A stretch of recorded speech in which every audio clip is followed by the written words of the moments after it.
The stagecoach lurched violently to one side, and Nora Zimmerman pressed her gloved hand against the window as lightning split the Montana sky in jagged white streaks that turned the February afternoon into something from a nightmare. She had traveled from Pennsylvania expecting cold weather, but this storm felt like the earth itself was trying to shake her loose from its back. The driver shouted something unintelligible over the howling wind, and Nora clutched her carpetbag tighter against her chest, feeling the folded letter inside that had brought her here crinkle beneath the fabric. A letter from Quincy Hammond, a rancher outside the small town of Naco, Montana, who needed a wife and had answered her advertisement with words that seemed honest and direct. She had liked that about his writing. No flowery promises or grand declarations, just a man stating his circumstances and asking if she might be willing to share them. The stagecoach driver, a grizzled man named Pete who had picked her up from the train station in Miles City, had warned her that the weather looked bad. That had been an understatement. Within an hour of leaving town, the snow had started falling so thick she could barely see 3 feet beyond the window. The temperature had dropped so fast that ice formed on the inside of the glass, and now the wind shrieked like a living thing trying to tear them apart. "We are almost there, miss," Pete shouted down. "The Hammond Ranch is just over this ridge. Hold tight now." Nora nodded even though he could not see her. She was 22 years old, had never been west of Pittsburgh, and was about to meet the man she had agreed to marry based on 6 letters exchanged over 4 months. Her mother would have called her reckless. Her father would have said she was brave. Both of them were dead now, taken by influenza the previous year, leaving Nora with nothing but debts and the charity of relatives who made it clear she was a burden. So she had placed an advertisement, and Quincy Hammond had responded. The stagecoach bucked again, and this time Nora heard something crack. The vehicle tilted at a sickening angle, and Pete was cursing, really cursing now, words her mother would have fainted to hear. Then they were sliding sideways, and Nora screamed as the world turned upside down. When she opened her eyes, she was lying in a snowbank, still clutching her carpetbag. The stagecoach was on its side 20 feet away, one wheel spinning lazily. Pete was climbing down from the wreckage, blood running from a cut on his forehead. "You hurt, miss," he called. Nora took inventory. Everything ached, but nothing felt broken. "I think I am all right." "Good, because we need to move." The horses bolted. "We are about a mile from the Hammond place. If we stay here, we will freeze to death before morning." The reality of those words hit Nora like a physical blow. She looked around at the white wasteland surrounding them.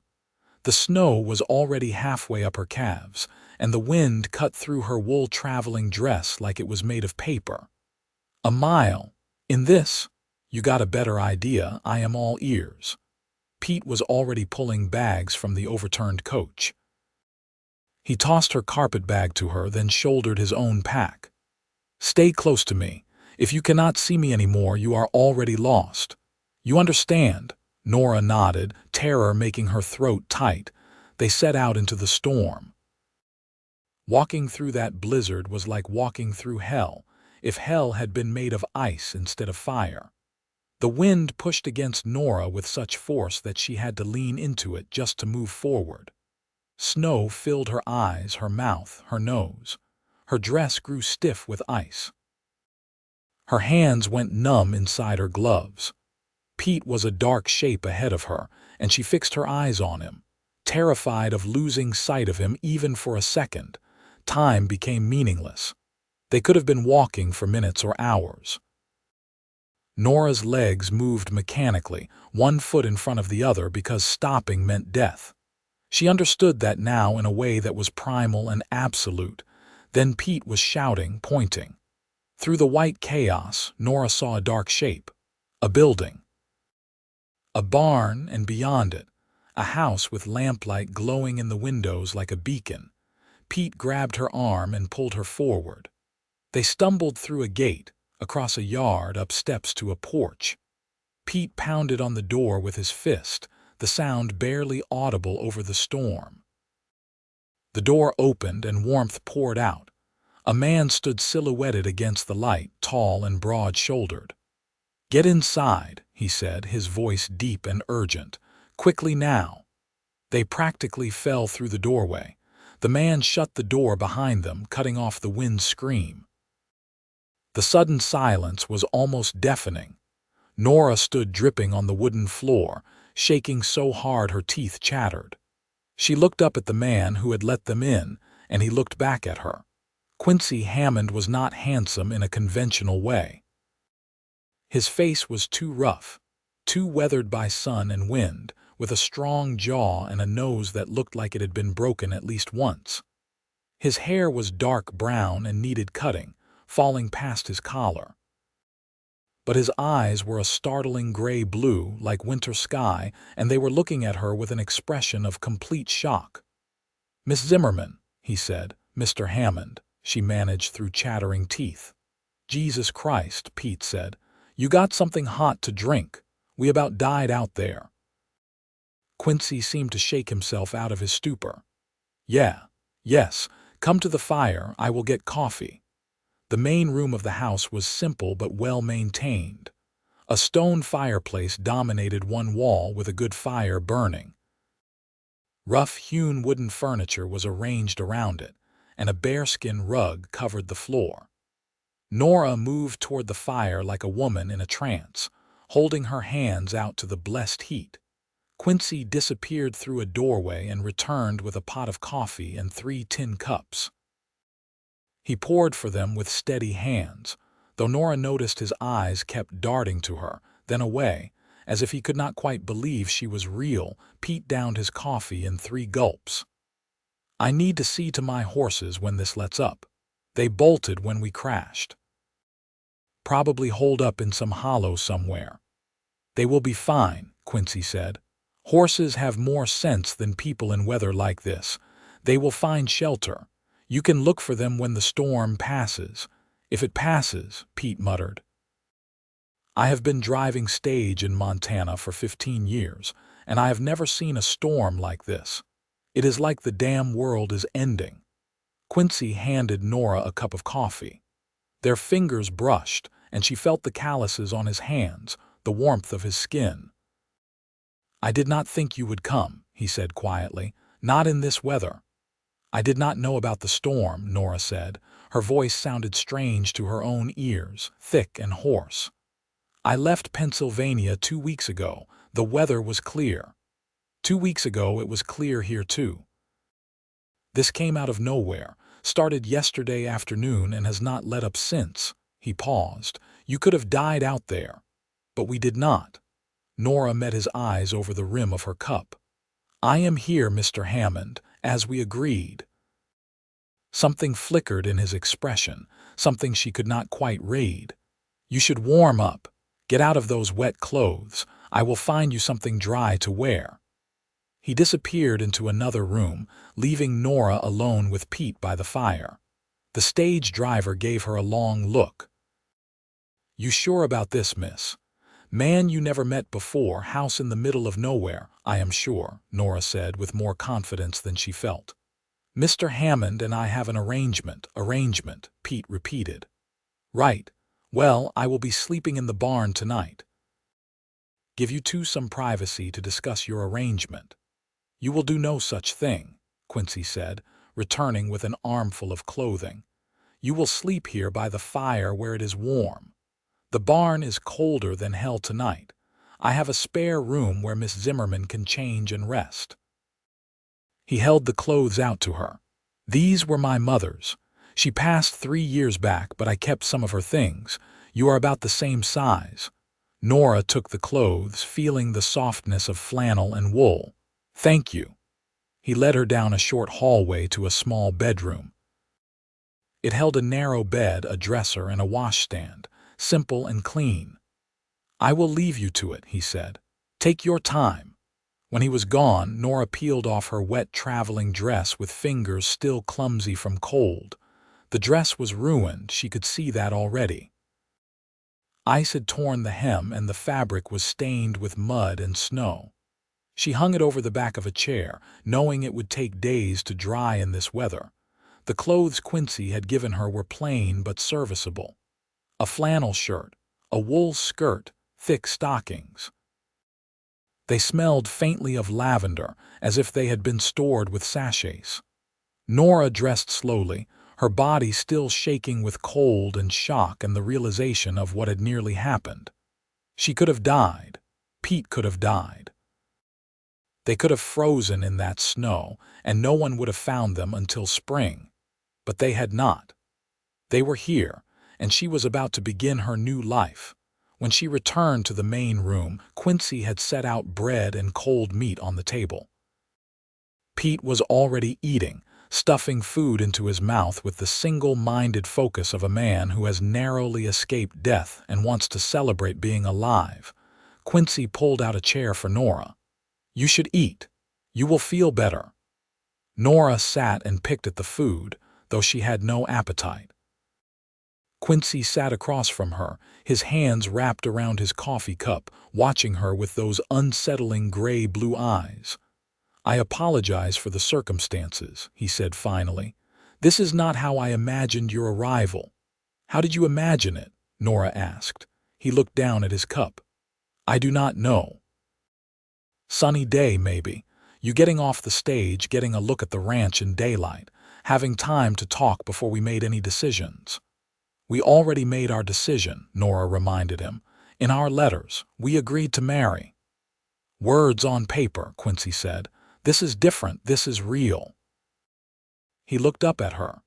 "You have every right to change your mind, especially after what you just went through." Something in his tone caught Nora's attention. Not disappointment exactly, but something close to it, as if he was expecting her to leave, as if he was already preparing himself for it. "I will not change my mind," she said firmly. "I came here to marry you, Mr. Hammond, and I intend to do exactly that.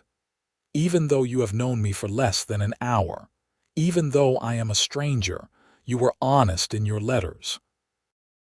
You told me about your life, your ranch, what you could offer. I told you about mine. We are both adults who need what the other can provide. That seems like a reasonable foundation for marriage to me." Pete snorted into his coffee. "Romantic," he muttered. Quincy ignored him. "What if you hate it here? What if you hate the isolation, the weather, the work? Running a ranch is hard, Miss Zimmerman, especially in winter. There are days when the cold is so bitter you cannot feel your face. Days when you are so tired you can barely stand, and I cannot offer you luxury. This house is simple. The work is hard. The nearest town is 10 miles away, and in weather like this, it might as well be 100. "I understand all that," Nora said. "You were quite clear about the hardships in your letters, but I need to ask you something, Mr. Hammond. Do you want me to stay, or are you trying to convince me to leave?" The question seemed to startle him. He set down his coffee cup carefully. "I want you to stay," he said, and there was something raw in his voice. "God help me. I have wanted you to stay since the moment I got your first letter. But I will not trap you here. If you want to go back to Pennsylvania, I will pay your fare. I will make sure you are taken care of.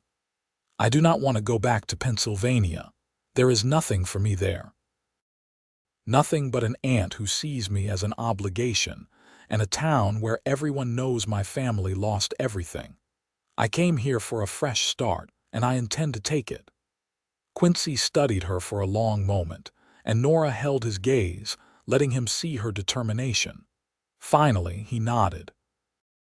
"Then you are welcome here, for as long as you choose to stay." That last part stung a little. "For as long as you choose to stay." As if he was already counting down the days until she would leave. As if he could not quite believe anyone would willingly choose this life, choose him. Well, Nora thought, she would simply have to prove him wrong. The storm raged for 3 more days. Nora had never experienced anything like it. The wind screamed around the house like something alive and furious. Snow piled up against the walls until it reached the windows. The temperature dropped so low that ice formed on the inside of the glass, creating fantastic patterns of frost that would have been beautiful if they had not been so terrifying. Quincy went out twice a day to check on his livestock, and each time Nora held her breath until he returned, terrified that he would disappear into that white chaos and never come back. But he always came back, covered in snow, his face red with cold, moving with the careful economy of someone who knew exactly how dangerous the weather was. Pete stayed by the fire and entertained them with stories from his years driving stage. Some of them were funny, some were frightening, and Nora suspected about half of them were exaggerated. But they helped pass the time, and she was grateful for his presence. It made the situation less awkward, having a third person there to fill the silences between her and Quincy. Because there were silences, many of them, Quincy was not much of a talker. He answered questions when asked but volunteered little. He moved through the house with quiet efficiency, doing what needed to be done without fuss or complaint. He cooked simple meals, mostly stew and bread.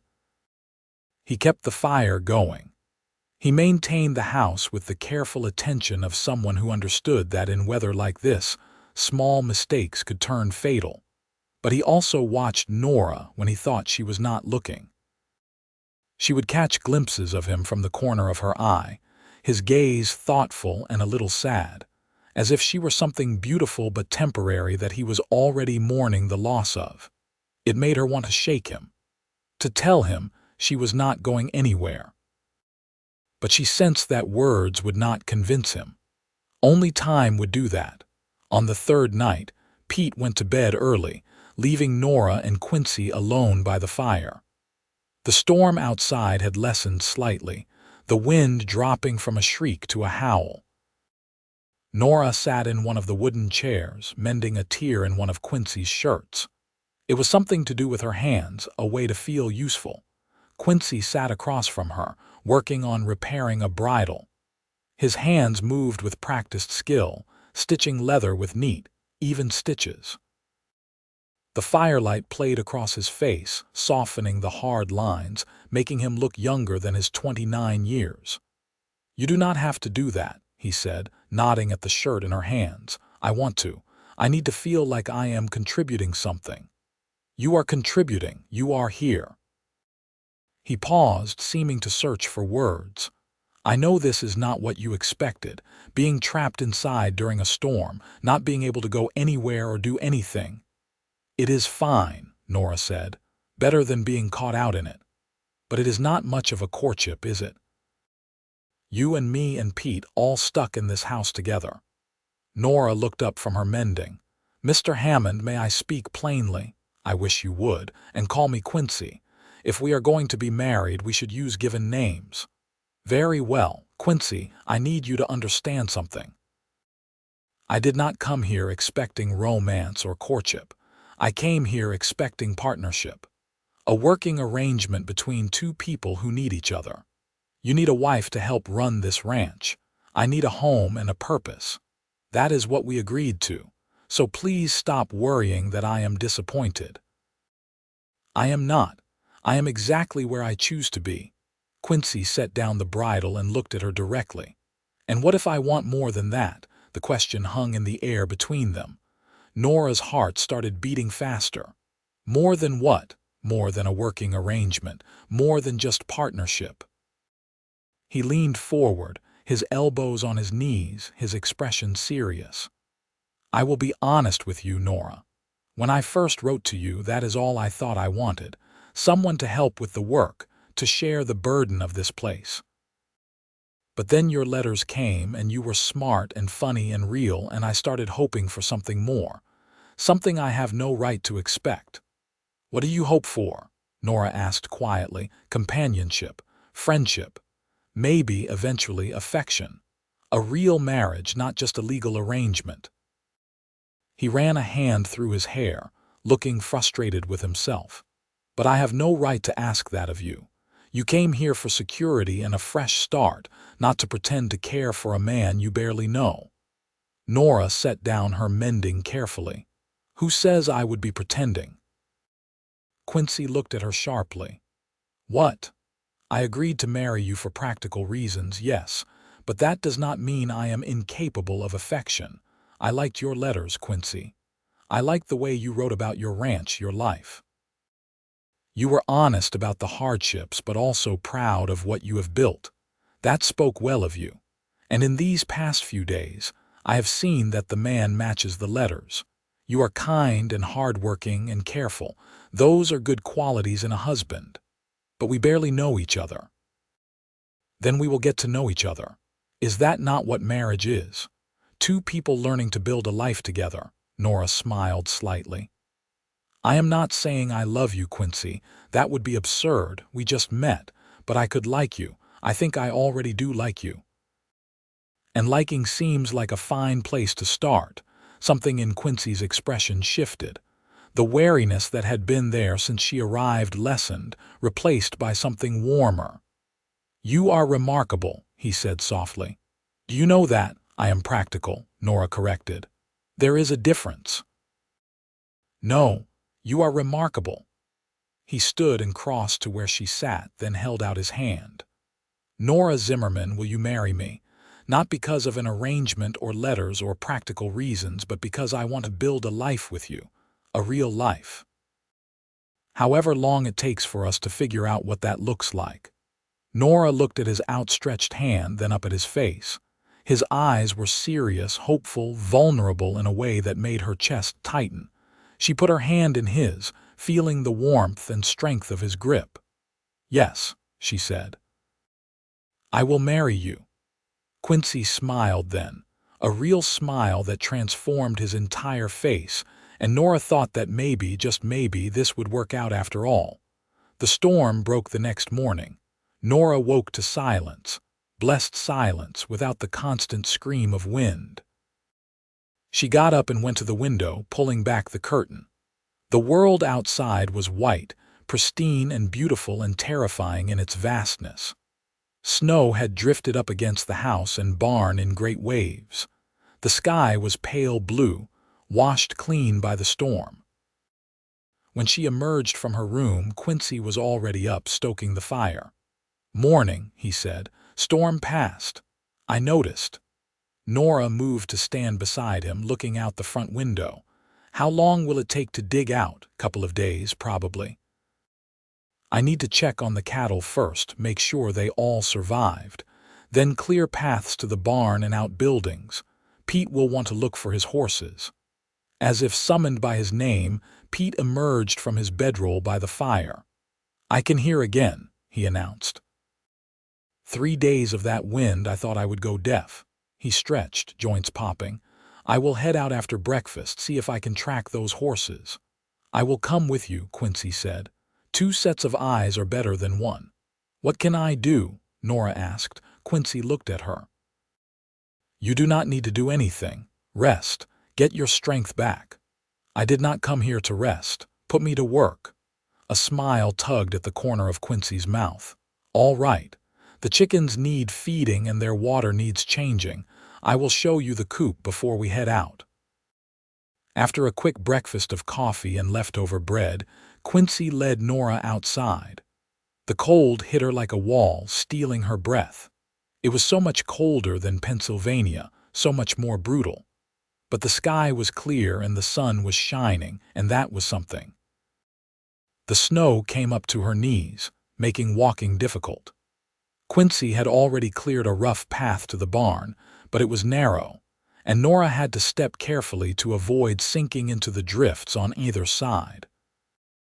The chicken coop was attached to the barn, a small enclosed space with nesting boxes and roosts. About a dozen chickens huddled inside, clucking softly. Quincy showed her where the feed was kept, how much to give them, how to break the ice on their water. Think you can manage? He asked. I can manage, Nora said firmly. He studied her for a moment, then nodded. We will be back by midday. If you need anything, stay inside by the fire. Do not try to go wandering around. It is easy to get turned around in snow like this. I will be careful." Quincy hesitated, as if he wanted to say something else, then simply touched her shoulder briefly. "Good." Then he and Pete were saddling horses, bundling up in heavy coats and hats and riding out into the pristine white landscape. Nora watched them go, two dark figures against the snow, until they disappeared over a rise. Then she turned and went to work. Feeding the chickens was simple enough, though the cold made everything harder. Her fingers grew numb even inside her gloves. The chickens were happy to see her, or at least happy to see the feed, and she found their warm presence comforting. After the chickens were tended, Nora returned to the house and set about cleaning. The 3 days of being trapped inside had left things messy.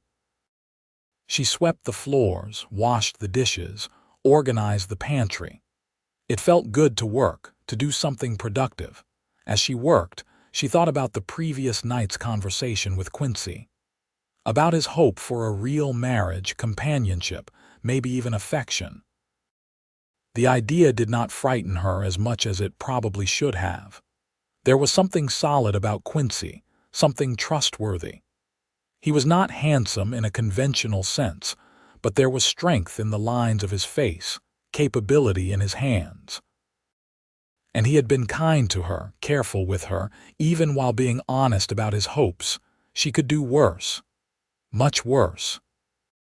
She had almost done worse, back in Pennsylvania, when her aunt had tried to marry her off to her employer, a man 30 years Nora's senior with wandering hands and breath that smelled like old meat. Running away to Montana to marry a stranger had seemed preferable to that fate. But Quincy was not that man. Quincy was someone she could respect, someone she could, as she had told him, like, and from liking, who knew what might grow. Quincy and Pete returned just after noon, their horses steaming in the cold air. Pete was grinning, which Nora took as a good sign. "Found them," he called out as they approached. "Holed up in a little box canyon about 2 miles north. Stubborn beasts would not come at first, but we convinced them." "How are the cattle?" Nora asked Quincy as he dismounted. "Lost 3 head," he said, his expression grim. "Calves probably froze. Could have been worse, though.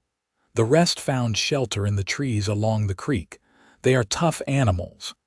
Inside, Nora served them hot stew she had reheated on the stove. Quincy ate hungrily, and Nora felt a small glow of satisfaction at being able to provide something useful. "The stage road will be impassable for at least a week," Pete said between bites. "Maybe longer. They will have to send crews out to clear it." "You are welcome to stay here until it is passable," Quincy said. Pete shook his head. "Appreciate it, but I need to get back to Miles City soon as I can. Got a schedule to keep and I am already days behind. I will head out tomorrow morning, take it slow. The horses are rested now." "That road will still be dangerous," Quincy warned. "Most things in life are dangerous. I will manage." Pete looked between Nora and Quincy. "You two figure out your situation yet? We are getting married," Quincy said simply. "Thought you might. Well, congratulations. You are both brave or crazy. I have not decided which." But he smiled when he said it, taking the sting out of the words. Pete left the next morning as promised, despite Quincy's concerns about the roads. "I have driven stage and worse," he insisted, which Nora found hard to believe but did not argue about. She gave him some food for the journey, and Quincy insisted on paying him extra for bringing Nora through the storm. "You did not have to do that," Pete said. "You nearly died bringing her here." "I would say that is worth extra." Pete shook Nora's hand, then Quincy's. "Take care of each other," he said. Then he climbed up onto his repaired stage, clicked to his horses, and was gone, leaving 2 parallel tracks in the snow. Nora stood on the porch watching him go, very aware of Quincy standing beside her, Without Pete's presence, the house would feel much smaller, much more intimate. "Well," Quincy said, "guess it is just us now." "I suppose it is." Nora turned to look at him. "When should we marry?" "Do we need to go into town, find a preacher?" "Normally, yes, but in weather like this, it could be weeks before the roads are clear enough for travel. I thought maybe we could wait until spring. Give you time to be sure. Give us both time to figure out if this will work." Nora frowned. "I told you I was sure. I know. But there is no rush, is there? We have time." There it was again, that note of doubt in his voice, that expectation that she would change her mind, that she would leave. Nora felt a flicker of irritation. She had crossed half a continent to be here, had nearly died in a blizzard, had committed herself to this path. What more did he need? But she swallowed her irritation and simply said, "If that is what you want, we can wait." "It is not about what I want. It is about giving you time to be certain." "I am certain now, but very well, we will wait until spring." She met his eyes. "But I am not going to change my mind, Quincy. The sooner you accept that, the easier this will be for both of us." Something flickered in his expression, surprise maybe, or hope. Then he nodded slowly. "All right. Spring it is, then." The weeks that followed fell into a rhythm. Every morning, Nora woke before dawn and helped Quincy with the morning chores. She learned to feed the chickens, milk the cow, collect eggs. She learned which animals were which, their personalities and quirks. There was a red heifer Quincy called Rosie who liked to butt anyone who got too close, and a horse named Dancer who would steal carrots from your pocket if you were not careful. The work was hard, harder than anything Nora had done in Pennsylvania. Her hands grew rough and chapped. Her back ached from carrying water and hauling feed. But there was satisfaction in it too, a sense of accomplishment she had never felt sitting in her aunt's parlor doing needlework. Quincy was patient with her, showing her how to do things without making her feel stupid when she made mistakes. And she made plenty of mistakes. She forgot to latch the chicken coop once, and they spent an hour chasing chickens through the snow. She overfed the cow and made her sick. She broke one of Quincy's good plates while washing dishes and felt terrible about it, but Quincy never got angry. He would just say something like, "Well, that happens," or "You will remember next time," and move on. His calm acceptance made it easier to try again, to not be afraid of failing. In the evenings, they would sit by the fire and talk. Quincy opened up more as the days passed, telling her about his life. He had been born in Missouri, but his parents had moved west when he was 10, seeking land and opportunity. His father had established the ranch, built the house and barn with his own hands.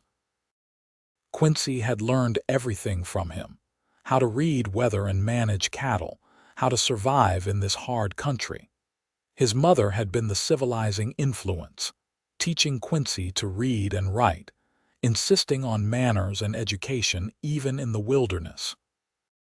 She had died of pneumonia 3 years earlier, and his father had followed 6 months later, grief-stricken and lost without her. "They loved each other," Quincy said one evening, staring into the fire. "Really loved each other. My father would have done anything for her. When she died, it was like part of him died too. He just faded away." "That must have been hard to watch," Nora said softly. "It was. But it also showed me what a real marriage looks like. Partnership, yes, but also devotion. Caring for someone more than you care for yourself." He looked at her. "That is what I hope we can build, eventually, if you stay." There it was again. If you stay. Nora wanted to argue, to protest that of course she would stay, but she held her tongue. He would learn in time. She would prove it through actions, not words. February gave way to March, and the snow began to melt.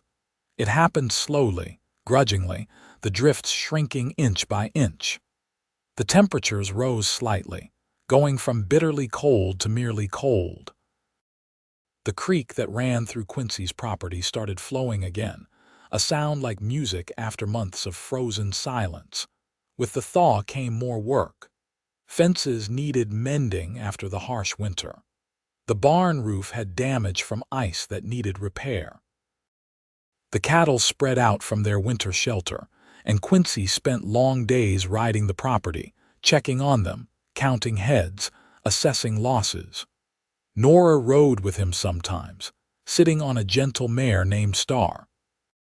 She was not an experienced rider, but Quincy taught her patiently, showing her how to sit, how to hold the reins, how to guide the horse with her knees.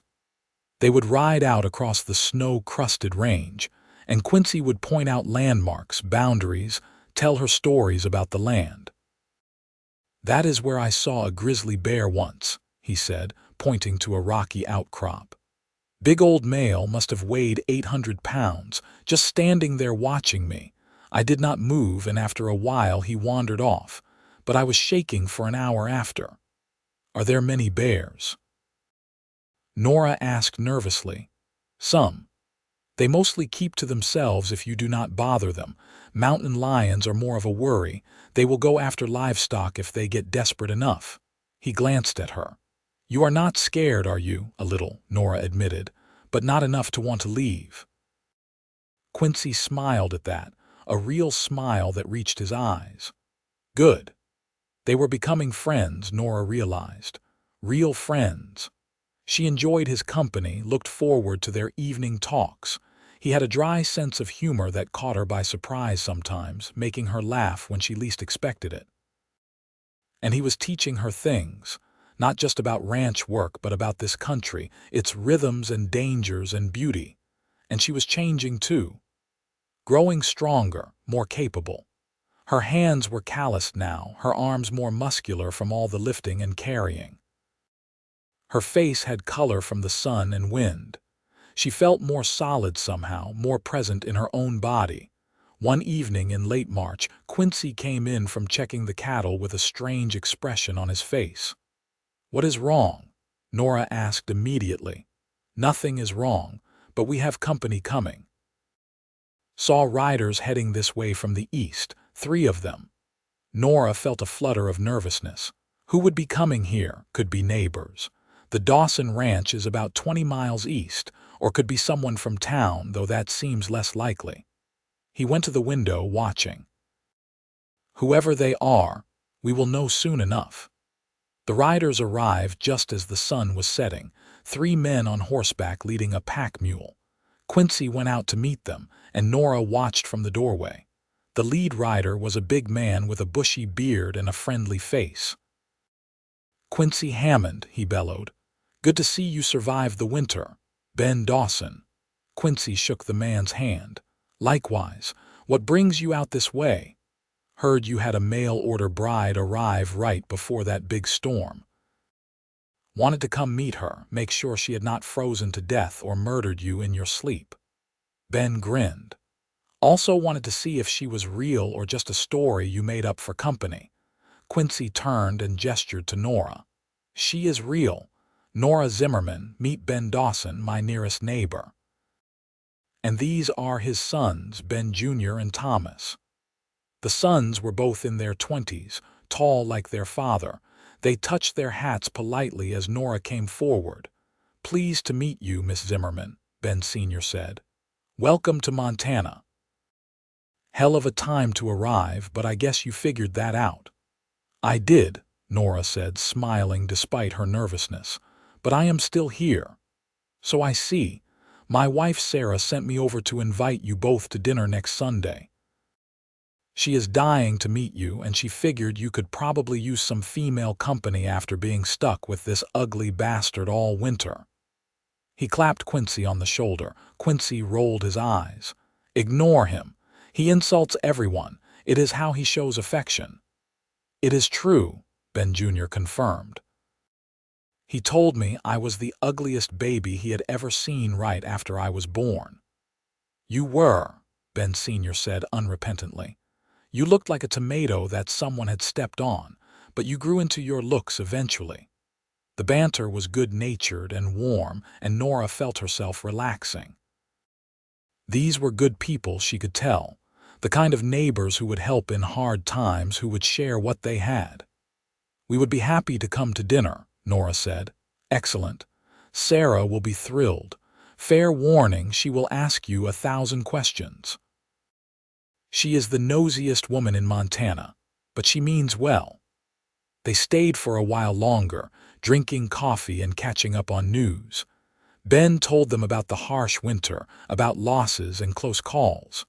Apparently, the storm that had brought Nora to Montana had been the worst anyone could remember. Several people had died, caught out in it. Entire herds had been lost, but people were resilient, Ben said. They would rebuild, replant, start over. That was the way of life out here. After they left, Quincy and Nora stood on the porch watching the sun set in streaks of orange and pink. "That was nice," Nora said. "I liked them. The Dawsons are good people. They have helped me out more times than I can count. When my mother died, Sarah came over and cooked for us, brought food. When my father died, Ben helped me with the funeral arrangements, made sure I did not fall apart." Quincy's voice was soft. "We look out for each other out here. Have to. It is too hard otherwise." "I am glad we have neighbors like that." Nora paused.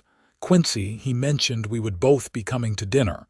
Does that mean he thinks we are already married?" "Probably.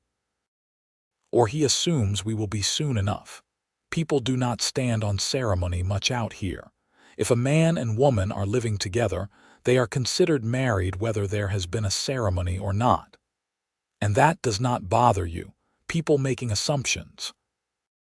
Quincy turned to look at her, and in the fading light his eyes were that winter sky blue that made Nora's heart skip. "Does it bother you?" "No," Nora said honestly. "I guess it does not. Then we will go to dinner and let people think what they want.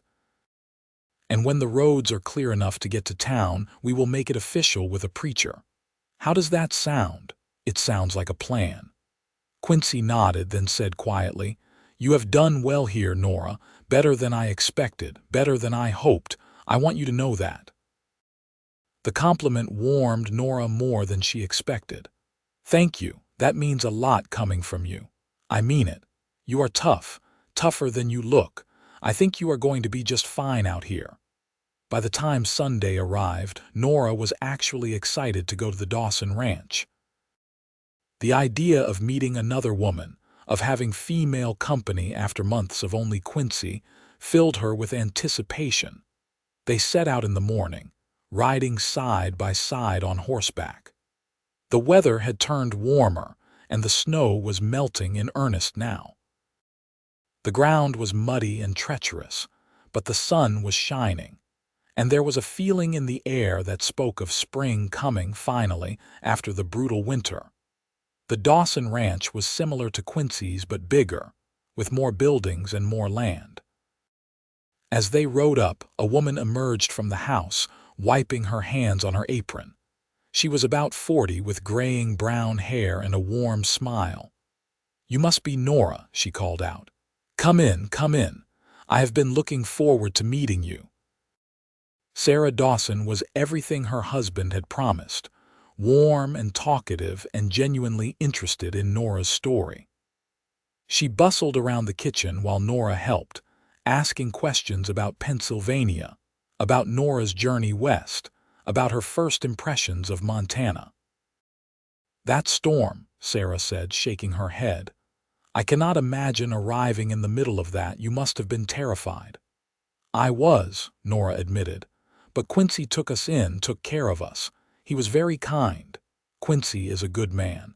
He has had a hard few years, losing both his parents. I worried about him being out there alone. He needed someone." Sarah gave Nora a knowing look, "And I think he chose well." The dinner was wonderful, the first real meal Nora had eaten that she had not cooked herself in months. Roast chicken and potatoes and vegetables preserved from last summer's garden. Sarah even had apple pie for dessert, and Nora almost cried when she tasted it. It was so good. After dinner, the men went outside to talk business, leaving Nora and Sarah alone in the kitchen.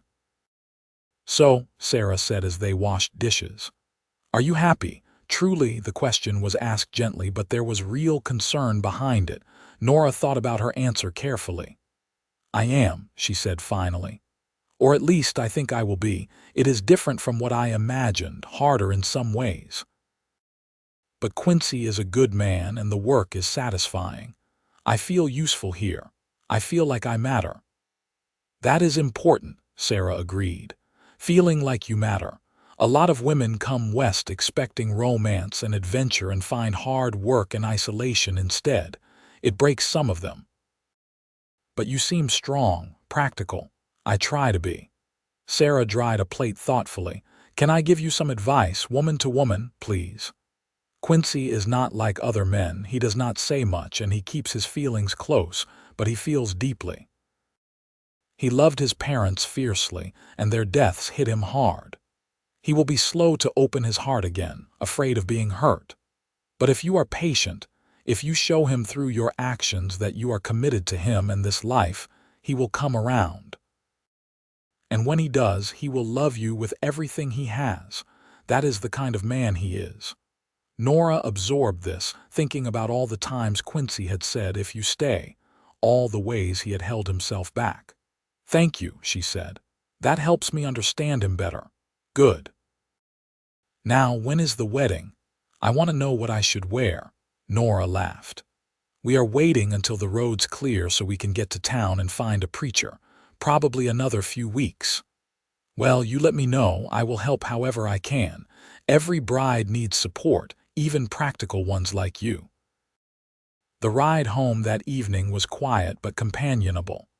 The sun was setting behind them, painting the snow-covered peaks in shades of gold and pink. Nora felt full, not just from the good food but from the company, the friendship offered so freely. "Sarah is wonderful," she said to Quincy. "She is. I am glad you got along."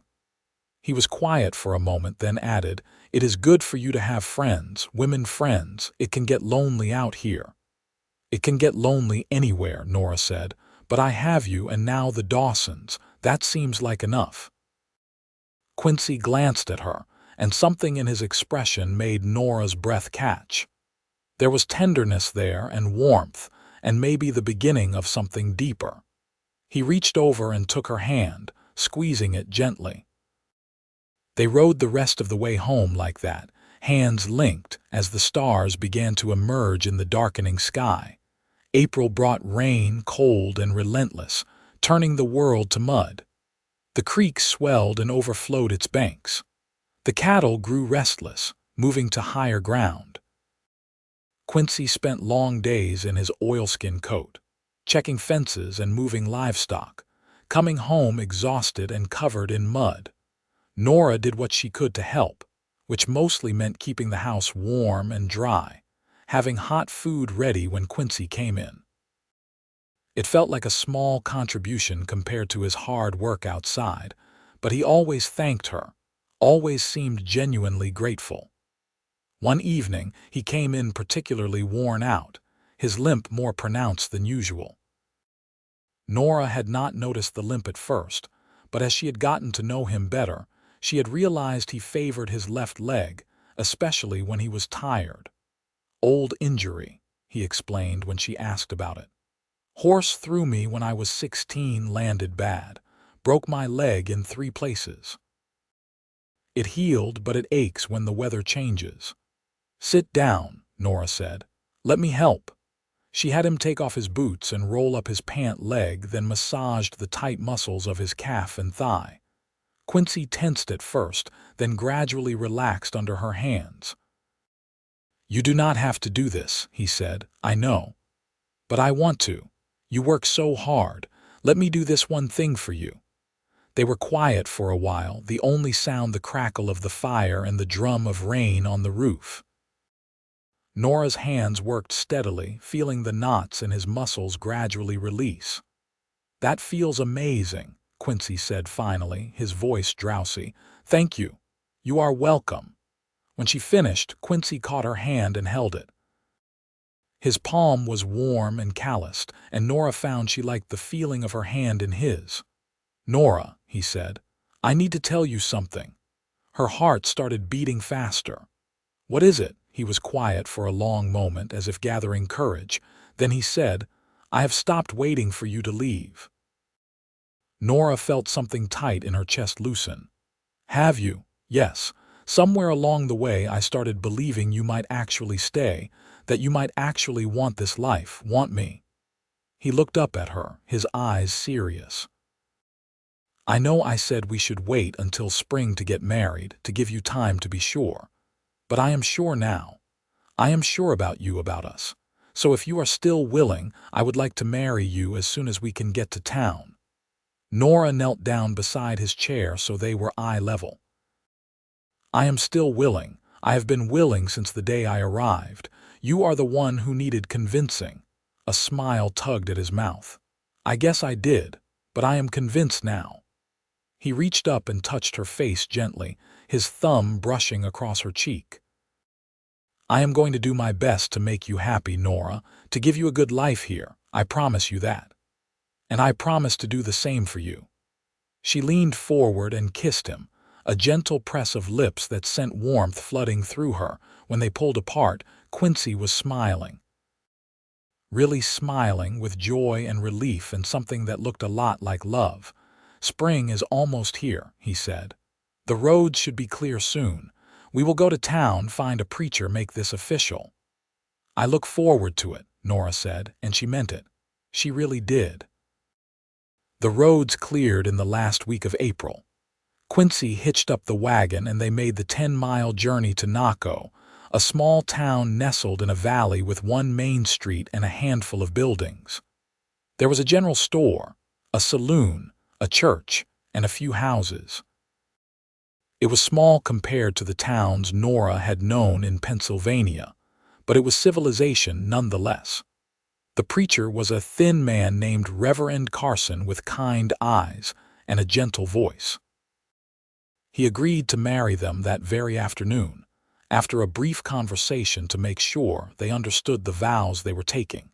Sarah and Ben Dawson came to witness, having ridden in when they heard Quincy and Nora were in town.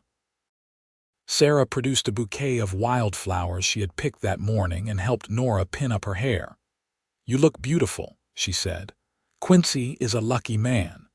The ceremony was simple. Nora wore the best dress she had brought from Pennsylvania, a blue wool that brought out the color in her eyes. Quincy wore a clean shirt and his good jacket, his hair slicked back with water. They stood in the small church with sunlight streaming through the windows and said the words that would bind them together. "I, Quincy Hammond, take you, Nora Zimmerman, to be my wedded wife. To have and to hold from this day forward, for better, for worse, for richer, for poorer, in sickness and in health, to love and to cherish, until death do us part." Nora repeated the words, her voice steady, and meant every one of them. When Reverend Carson pronounced them man and wife, Quincy kissed her softly, reverently, and Nora felt something shift inside her. This was real now. She was married. This was her life, her choice, her future.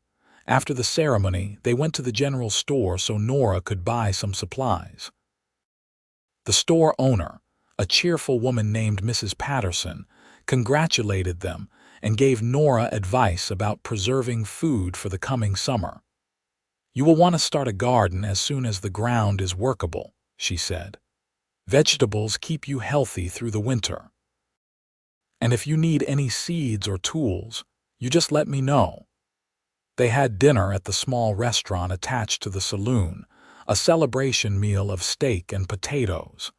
Ben made a toast with whiskey, wishing them health and happiness and many children. Nora blushed at that last part, but Quincy just squeezed her hand under the table, his eyes warm on the ride home as the sun was setting. Quincy said, "This morning you were Nora Zimmerman. Now you are Nora Hammond. How does it feel?" "It feels right," Nora said honestly.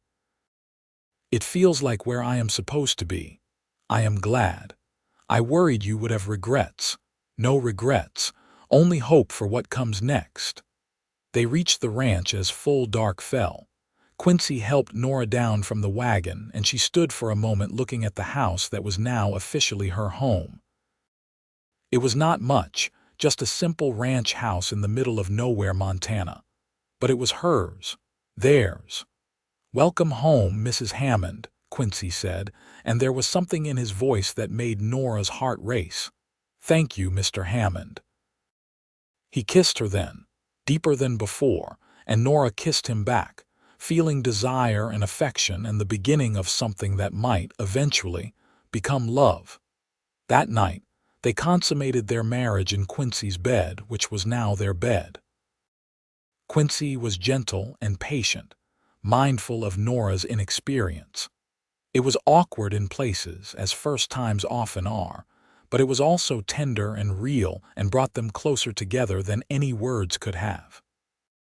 Afterward, they lay together in the darkness, Quincy's arm around Nora's shoulders, her head on his chest.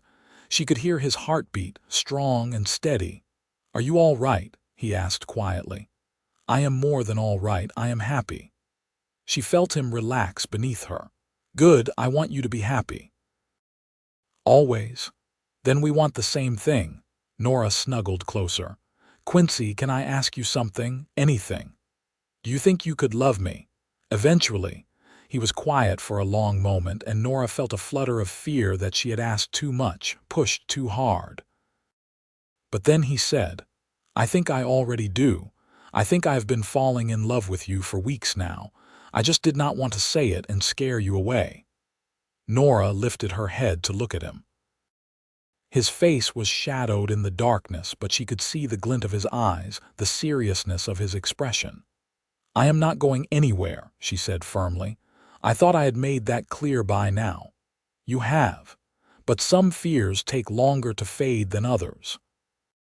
"Then I will just have to keep proving it to you, every day, for the rest of our lives."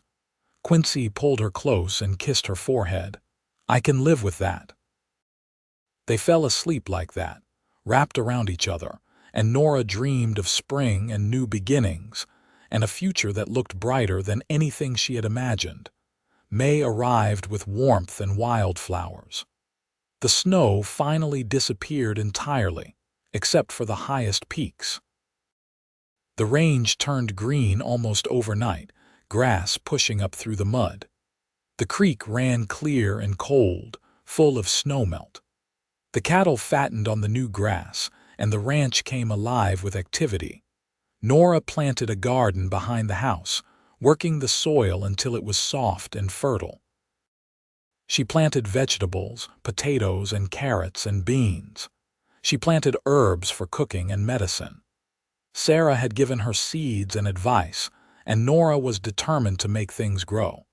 Every evening she would walk through her garden, checking for sprouts, pulling weeds. Quincy would sometimes join her, leaning on the fence and watching her work. "You have a gift for this," he said one evening. "Everything you plant seems to thrive." "I hope so. We will need the food come winter. We have plenty of time before then. For now, just enjoy the growing." Summer came, hot and bright. Nora worked alongside Quincy from dawn until dusk, learning more every day about ranch life. She learned to rope and brand calves. She learned to read the weather by the color of the sky and the behavior of the animals. She learned which plants were edible and which were poisonous, which herbs could cure a fever and which could settle a stomach. The work was endless and exhausting, but Nora found she did not mind. There was satisfaction in it, a deep contentment in working the land and seeing tangible results. Her garden flourished. The chickens laid eggs reliably. The cow gave milk. Everything she did mattered, contributed something real, and her marriage flourished too. Quincy opened up more as the weeks passed, sharing stories and thoughts he had kept private before. He had a gentle soul beneath his rough exterior, a thoughtfulness that showed in unexpected ways. He would pick wildflowers for her when he was out riding. He would sit and listen to her talk about her day, asking questions, genuinely interested. He would hold her at night, his arms strong and warm, making her feel safe in a way she had never felt before. And Nora found herself falling in love with him. Really, truly in love. Not just affection or partnership, but deep, bone-deep love that made her heart ache when he was away and sing when he was near. One evening in July, they sat on the porch watching the sunset, and Nora said, "I love you." Quincy turned to look at her, surprise and joy washing across his face. "You do, I do. I have for a while now, but I wanted to be sure before I said it. I am sure now. I love you, Quincy Hammond." He pulled her close and kissed her thoroughly. "I love you too, Nora, more than I thought possible. You came into my life during the worst storm in decades, and I thought you would leave by spring. But you stayed, and you made this house a home. You made my life worth living again. I do not know what I did to deserve you, but I thank God for you every day." Nora felt tears prick her eyes. "You deserve happiness. You deserve love, and I am honored to give you both." They stayed there on the porch until the stars came out, holding each other, talking about their hopes and dreams for the future. They talked about expanding the ranch, buying more cattle. They talked about children, the family they hoped to build. They talked about growing old together, watching seasons change, building a life that would last. August brought heat that shimmered off the ground in waves. The work continued, endless and demanding. They brought in hay for winter, stacking it in the barn. They preserved food from Nora's garden, canning vegetables and drying herbs. They prepared for the cold months ahead with the careful attention of people who had survived one Montana winter and respected its power. The Dawsons visited often, and Nora and Sarah became close friends. Sarah taught Nora to make preserves and taught her songs to make the work go faster. She shared recipes and stories, laughter and companionship. It made the isolation of ranch life easier, knowing she had a friend she could count on. In September, Nora realized her monthly courses had not come. She waited another week, then another, before telling Quincy. They were sitting at the kitchen table after supper when she said, "I think I might be pregnant." Quincy went very still. Then slowly, carefully, he reached across the table and took her hands. "Are you sure?" "Not completely, but all the signs are there, and I feel different somehow." "It is hard to explain. How do you feel about it? Are you scared?" Nora thought about it. "A little, but mostly I am happy, excited. This is what we hoped for, is it not? A family." "It is." Quincy's voice was thick with emotion. "God, Nora, a baby, our baby. Are you happy?" "I am terrified and thrilled in equal measure. But yes, I am happy. So happy." They held each other for a long time, letting the reality of it sink in. A baby. A new life growing inside Nora, the beginning of their family. Sarah confirmed the pregnancy a few days later, having experience with such things from her own children. "You are about 2 months along, I would guess," she said. "The baby should come in early April." "April," Nora repeated. "Right when spring comes." "A good time for new life," Sarah agreed. She squeezed Nora's hand. "You are going to be a wonderful mother." The months that followed were full of preparation. Quincy converted the small spare room into a nursery, building a cradle from pine wood with his own hands. Nora sewed tiny clothes and blankets. Sarah gave her advice about childbirth and baby care, demystifying things Nora's own mother had never had a chance to teach her. As winter approached again, Nora felt a sense of completion. A year ago, she had arrived during the worst storm in decades, a stranger in a strange land. Now she was home. She was loved. She was building a family. The winter was milder than the previous year, thank God. There were storms, but nothing like the blizzard that had brought Nora to Montana. She grew round with pregnancy, moving more slowly but still insisting on helping with chores. Quincy was protective, always worried she was doing too much, But Nora was stubborn. She had worked too hard to be useful to stop now. In March, as the snow began to melt again, Nora felt the first labor pains. Quincy rode like a madman to fetch Sarah, terrified and trying not to show it. Sarah arrived calm and capable, taking charge of the situation with practiced ease. The labor was long and difficult, lasting through the night and into the next day. Nora had never experienced such pain, such exhaustion. But every time she thought she could not go on, she would look up and see Quincy's face, his love and fear and hope written plainly there, and she would find the strength to continue. Finally, as dawn broke on an April morning, their son was born. He came into the world red-faced and screaming, healthy and strong. Sarah cleaned him up and placed him in Nora's arms, and Nora looked down at the tiny, perfect face and felt her heart expand in ways she had not known possible. "He is beautiful," she whispered. Quincy sat beside her on the bed, his arm around her shoulders, staring at their son with wonder. "He is perfect. You are perfect. Thank you, Nora. Thank you for him, for this, for everything." They named him James after Quincy's father. James Hammond, born at dawn on a spring morning, the first of what they hoped would be many children. The years that followed were full and rich.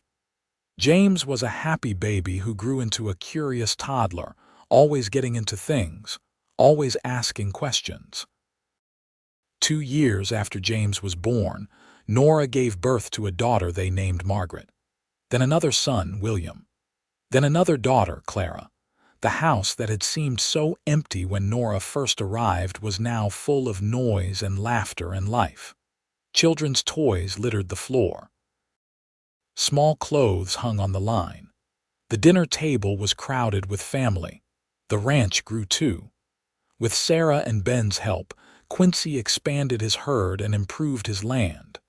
They built a bigger barn and added onto the house, creating more room for their growing family. Money was never plentiful, but it was enough. They had what they needed, and more importantly, they had each other. Nora's garden became legendary in the area, producing more vegetables than they could use. She started selling preserves in town, earning a little extra money and a lot of respect.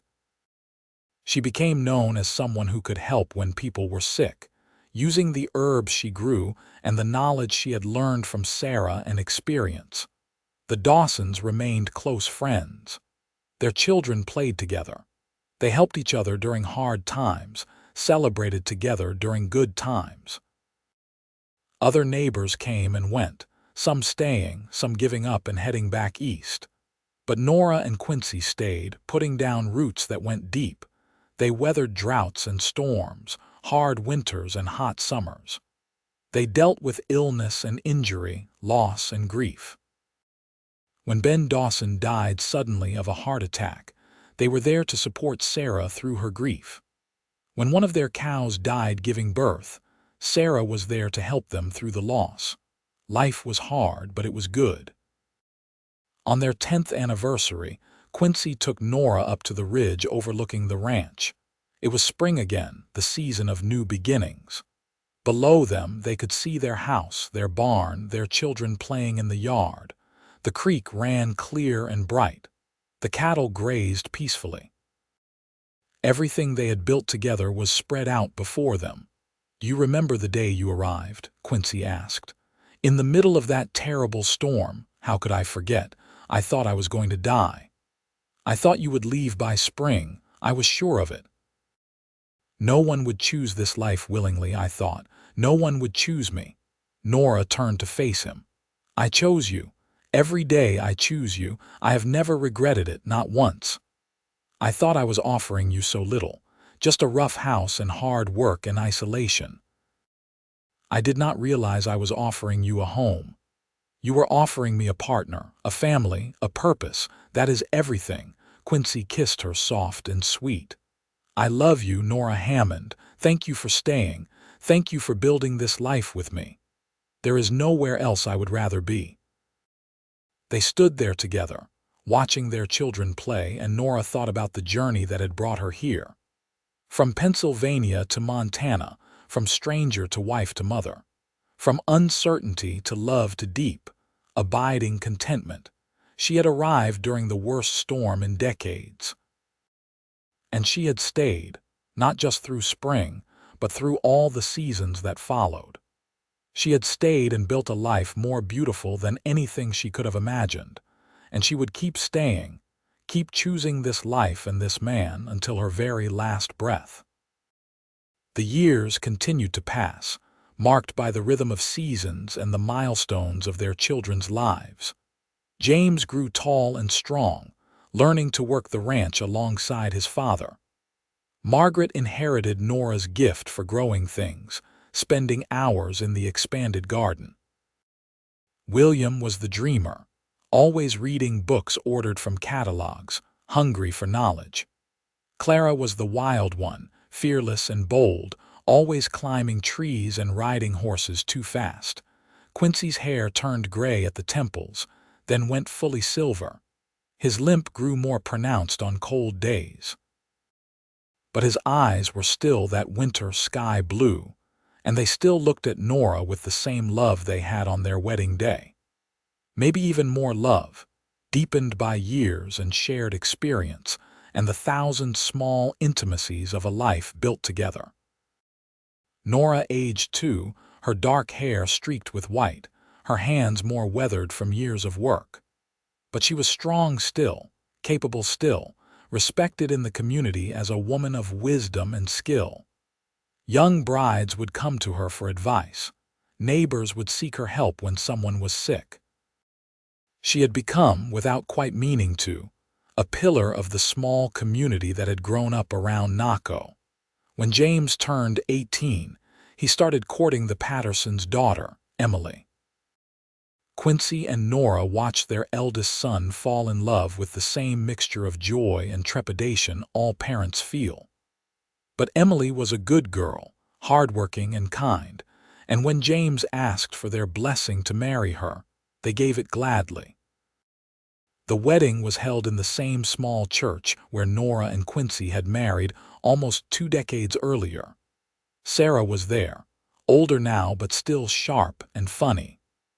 Reverend Carson had retired, and a new preacher named Reverend Hughes performed the ceremony. But the words were the same, the vows as binding. Watching James and Emily exchange those vows, Nora felt tears on her cheeks. Quincy took her hand and squeezed it, and she knew he was feeling the same emotions. Pride, joy, a little sadness at how quickly time passed. But mostly gratitude for the life they had built, the family they had raised. After the ceremony, at the celebration at the ranch, James pulled Nora aside. "Thank you, Ma," he said, "for everything you have taught me about hard work and perseverance, and choosing to stay even when things are difficult. I would not be the man I am without you. You are a good man, James. Your father and I are so proud of you. I hope I can build a marriage like yours and Pa's. I hope Emily and I can be as happy as you two have been. You will. Just remember to choose each other every day. That is the secret, not grand gestures but daily choice." Margaret married 2 years later to a neighboring rancher's son. William shocked everyone by deciding to go to college, heading east to study medicine. "I will come back," he promised. "Montana needs doctors, but I need to learn first." Nora hugged him tight, proud and terrified in equal measure. "Be safe. Write often, and remember where home is." "I could never forget, Ma. Never." Clara, their youngest, their wild child, took the longest to settle down. But eventually, she too found love with a man who matched her spirit, and they married and started a ranch of their own a few miles away. And then it was just Nora and Quincy again, alone in the house that had been so full for so long. The silence felt strange at first, almost uncomfortable. But gradually they adjusted. They had raised their children, launched them into the world. Now it was time to enjoy each other again, to return to being just two people who loved each other. They took long rides across the range, just like they had in the early days of their marriage. They sat on the porch in the evenings, holding hands and watching the sunset. They talked about the past, about memories and moments that had shaped their lives. "You have any regrets?" Quincy asked one evening. "None," Nora said firmly. "Everything I wanted, everything I hoped for, I found here with you. What about you?" "My only regret is that I waited so long to believe you would stay. I wasted months doubting, when I could have been loving you completely from the start. You loved me completely when you were ready. That is all that matters. I suppose you are right." Quincy was quiet for a moment, then said, "I have been thinking about something, about that storm that brought you here." "What about it?"